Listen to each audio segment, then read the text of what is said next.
I'll start with, I was in London near the end of February of 2020, and I was about to go from London down to India, where we were opening an office in India on March 10th of 2020. And I'm in London and I'm riding the tubes and I'm hearing, on the BBC, how Italy and Spain are blowing up with this cases of, at the time, the Wuhan virus. And so I just decided, oh my gosh, first of all, I'm probably going to get this darn Wuhan virus just riding the tubes in London. Secondly, it's inappropriate for me to go down to India because quite possibly I could get stuck down there. So I came home. Okay. I'm home for about 10 days, of course, meeting with our team. We had a normal global town hall scheduled for March 12th. And on the evening of March 11th is when they canceled the Final Four basketball tournament and the NBA and the NHL and all of that. And, that was almost like a 9/11 moment, I think, for anybody a little bit, watching or paying attention. It's like, oh my gosh, our world is just like changed instantly. We don't know how or why or what is next, but all of a sudden, major disruptive force, right? So came in the office that next day, March 12th, and scheduled to do the town hall. And I got together with our chief talent officer, chief financial officer, and chief operating officer. And we had this lovely deck that we had prepared and talking about the performance of, we finished 2019 and we're off to a record start in 2020. And, charts and graphs and all that happy stuff and new announcements about, the India office and blah, blah, blah. And we just looked at each other that morning, kind of stunned, certainly scared. And I just said, guys, this deck will never see the light of day. Let's just pull up some chairs. Let's, basically be authentic and say, look, here's what we know. Here's what we don't know. Here's what we're going to do to find out about what we don't know.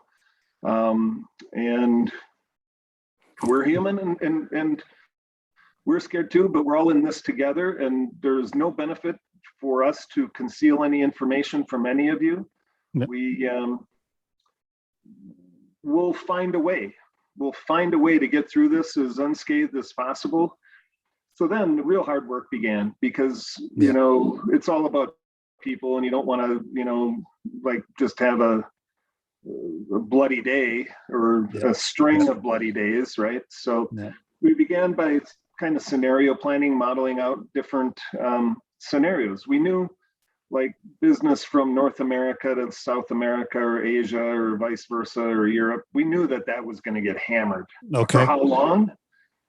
Who knew, right? And so even in the US, we knew that business would get hammered because most of them, the real estate agents couldn't show housing and, banks were just figuring out how to go off premises. And so, what would the speed of mortgage applications get approved? And so there were just so many things we didn't know, right? And right. So, you model out, okay, what if we had a 70% reduction of revenue for 6 months?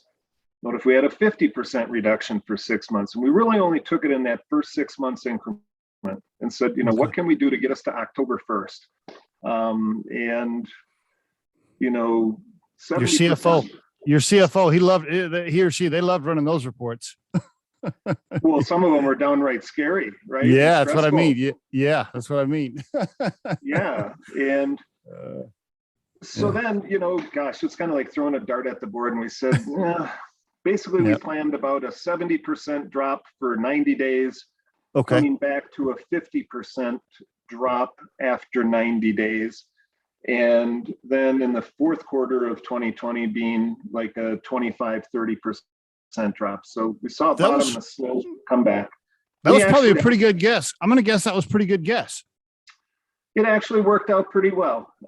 We wound up exceeding our original 2020 profit plan. Okay. But we got there in a way different way. It'd be like playing golf and, like putting one in the woods and then chipping back to the fairway and hitting over the green into a sand trap, but then holing out the shot from the sand trap and you made par. Good analogy. Love that one. Some of the things that saved us were, there was about $3 million of travel expense that we didn't consume in the final 9 months of 2020 that was built into our budget.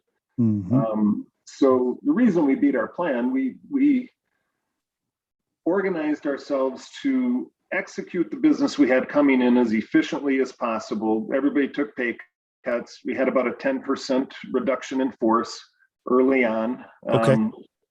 But the team was very willing to preserve as many jobs as possible by taking pay cuts.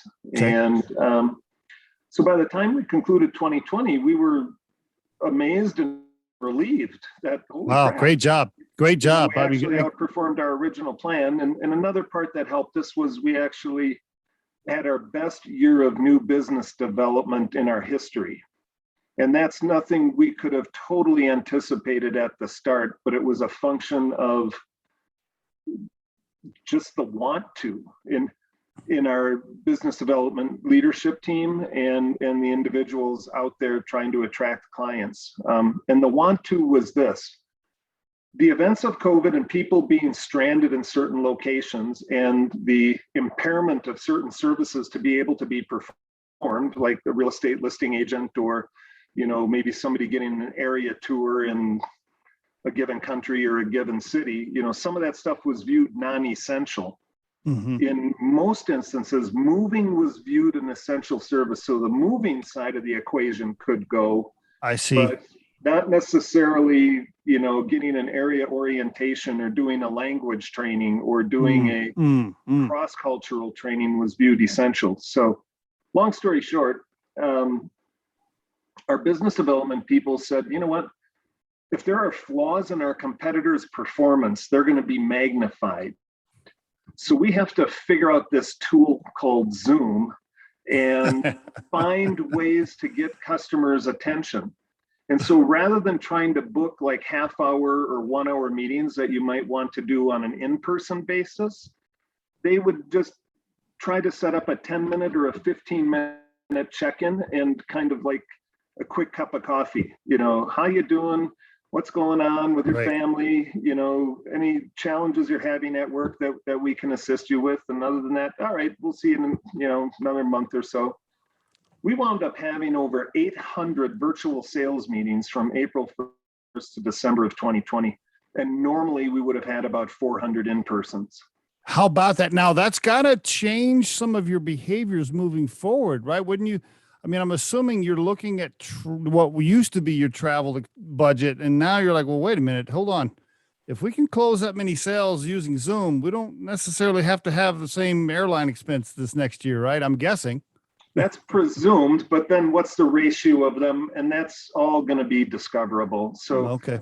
As it gets to business planning, part of the messaging is we're going to plan conservative to keep the controls somewhat in place. Okay. But we do recognize that it is beneficial for people to get back in-person contact. So we don't really want to tie people's hands and say there's no travel, but we want to have the budgets lean enough so they have to think. Gotcha. Perfect. And in the past, maybe they wouldn't think. It was assumed, hey, I can hop on any flight. I've got a justifiable series of appointments, and I can stay at the Hyatt as opposed to staying at Holiday Inn Express, or whatever the case might be. And yes, yep. I think some of those behaviors are going to be just had a reality check, which is okay.